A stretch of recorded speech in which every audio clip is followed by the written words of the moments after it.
It's a holiday Monday. We're here at Parkal yet again. Kasi may bibilin si TTT. Guess where? The newly minted Landers member. So para magamit naman natin yung membership card na yan, Kurik, sa Landers tayo. Mag-grocery ng kanyang pang little knickknacks to give sa mga reunions niya. Kurik, diba? Nothing very, grand. Para lang merong dala-dala. Why are there so many people with maletas? So, Because there's a visa application here, but it's a holiday, hindi, right? pero bakit may maleta? Mga bakasyonista, 2 p.m. pa ang 2 p.m. pa ang kanilang Airbnb. So, muna sila dito? Tenga, anong tinuturo mo? Kasi may pamangkin siyang dila ng yarn. Wanna have lunch there first? No. But it looks like an expensive puntahan na natin yung pinuntahan natin dito. The other night I was there. May pumipito. Tayo bang pinipituhan? So ang objective natin is to walk from here until Landers. Sa gabi, iba-ibang ilaw yan. So I can't wait na mag-full blast sila dyan ng light and show. Meron akong nakitang light and show. Light and show. Lights and sound show. Yun. Look at that. So, malapit na tayo. Maiksi lang tong vlog na to. Siyempre na tayo magbablog sa Landers. Wow, parang may event dun sa East Ocean Palace. It's a big Chinese restaurant. Yan. So, yung banda doon, that's the Ayala Malls. Tapos yan, may condo. Si TTT, in 4 years time, pohon paabuton, dito na maglalagi. Kasi yung department niya sa where he teaches in college, dito na based. His department and kasi yung course niya, Froshies ang nagtitake nun. So magkakalasal, Benilde sa ASEANA. Kulang sa drama sa umaga kasi hindi naka-on yung mga ilaw. Nung isang araw, nag-vlog tayo. Pero sa Landers. Tapos from there, nagpunta kami dito. Sa Landers na tayo. Kumain. Diba? Hey. Hindi ka naman kita. Ano ba ibig sabihin ng Parkal? Park? But is there a word Parkal? Christmas tree in Parkal. So, may simbahan banda doon. And that building is Monarch. May student dati dyan si TTT. Matagal ka din nagpupunta sa Monarch, no? For a time. Super. Did she come back to the Philippines? Went back.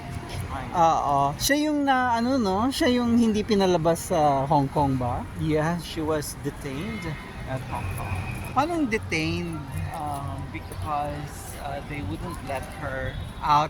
So para ring mga Pilipino, parang na-deplane, na anong tawag doon? Na-offload. Gusto ko yung building.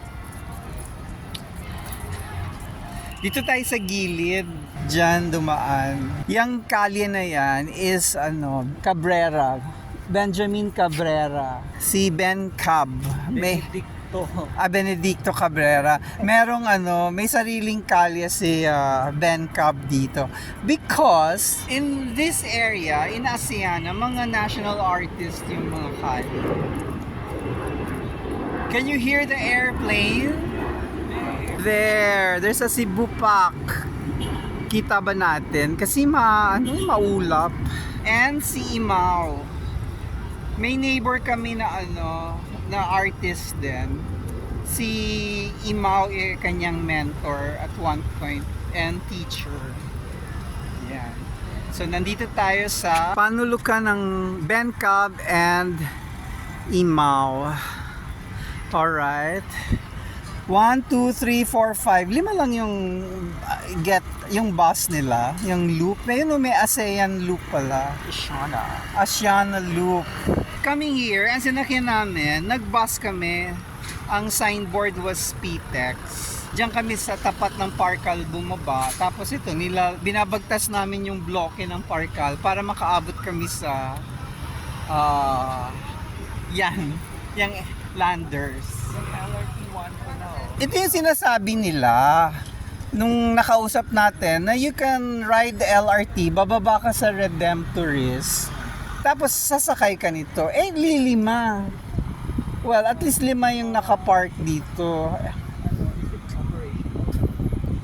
It is.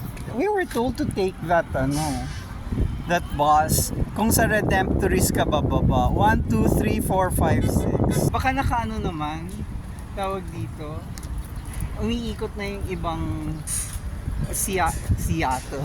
Shuttle. Seattle steps. Yes. Shuttle. Uy, bagong cut ang grass. Bangong-bango ako sa grass na bagong putol. There's Monarch. Both towers ba Monarch ang tawag? Parang may mga may Monarch something. Okay. Ano ba yan? Kasi Monarch so baka Windsor. Oh, exactly. I think one of them is in fact Windsor. And another is another royal plane. Yes. Uy, they're going to have sino ba si Francisco? Botong. So ano ang Botong? Carlos. Carlos Botong Francisco. Yan. So may 7-Eleven dito. So si Carlos Botong Francisco parang maliit lang na kali, umiikot lang siya sa bloke na to. Yan. At merong football field. Behind that is already Soler. Kailan kaya mag-o-open tong 7-Eleven na to? Ayan na. Landers na nasa tapat ng Caltex. Pero doon pa tayo sa dulo lalakad para makatawid. Ito yung sa gabi, ang dilim-dilim niyan, yung wall na yan. Nirereklamo yan ni TTT na sana nilagyan ng something para hindi madilim. Ayan, another plane. Where is the plane? I cannot see the plane. Baka nasa taas na siya ng ulap. Wow, si Centralis, kung maka-advertise. Ayan, Air Asia. Si Centralis Towers, kung maka-advertise sa ASEAN, parang dito siya na tower. Sa Taft Avenue pa yan nakalocate. Yan. Pagdating dyan sa dulo, hindi naman dulo, dyan, sa susunod na panulukan. SM na yan yun yung building na yan. Well, owned by SM group of companies, SM Prime ba. Tapos, may school yang sila SM NU. Yes, dyan. Somewhere. Hindi ko alam kung dito o dun sa kabila. Yan. Ang bango talaga ng freshly cut grass. Ang bango. I can sit here the whole day, pitch a tent and just smell the grass. So yarn. I told you this is a short vlog. May iba pa kaming mga walking vlog. Paki-subscribe na lang para madali nyo kaming mahanap. Mahanap nyo ako in the future. Kasi syempre lalabas siya sa listahan ng subscriptions. There's Landers. Nung first time ko pumunta dyan, na-disappoint ako kasi akala ko yung likod ng Landers dagat na. Hindi pa pala. May bloke pa.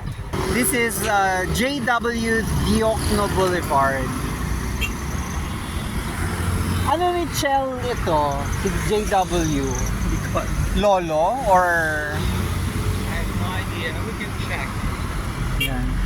Anyway, check ni TTT, pero papatayin ko na itong vlog. I-google nyo na lang kung ano-ano ni Chelsea JW. Bye-bye! See you around!